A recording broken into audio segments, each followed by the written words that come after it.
നമസ്കാരം. ഇൻഫോടെക്കിലേക്ക് സ്വാഗതം. ദേഹാസ്വസ്ഥത്തെ തുടർന്ന് ആരോഗ്യമന്ത്രി വീണ ജോർജിനെ ആശുപത്രിയിൽ പ്രവേശിപ്പിച്ചു. കൊട്ടാരക്കര താലൂക്ക് ആശുപത്രിയിലാണ് മന്ത്രിയെ പ്രവേശിപ്പിച്ചിരിക്കുന്നത്.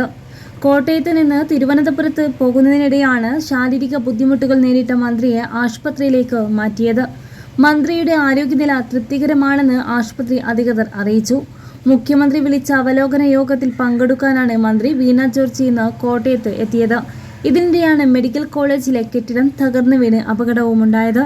ഉടൻ തന്നെ സംഭവസ്ഥലത്തെത്തിയ മന്ത്രി കാര്യമായ അപായം ഒന്നും സംഭവിച്ചിട്ടില്ല എന്ന് പറഞ്ഞത്.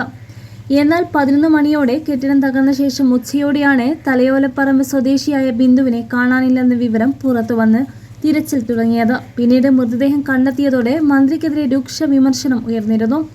എന്നാൽ ഉച്ചയോടെ തലയോലപ്പറമ്പ് സ്വദേശി ബിന്ദുവിനെ കാണാനില്ലെന്ന വിവരം പുറത്തുവരികയും തിരച്ചിൽ തുടങ്ങുകയും ചെയ്തിരുന്നു. പിന്നീട് ബിന്ദുവിന്റെ മരണവാർത്ത പുറത്തു വന്നതോടെ മന്ത്രിക്കെതിരെ രൂക്ഷ വിമർശനമാണ് ഉയർന്നു വന്നത്. ആരോഗ്യമന്ത്രിയുടെ രാജി ആവശ്യപ്പെട്ട് സംസ്ഥാനമെമ്പാടും വലിയ പ്രതിഷേധം ഉയർന്നിരുന്നു. മന്ത്രിയുടെ കോലം കത്തിച്ചും റോഡ് ഉപരോധിച്ചുമെല്ലാം പ്രതിഷേധം തുടരുന്നു. ഇതിനിടെയാണ് വീണ ജോർജ് ആശുപത്രിയിലായത്.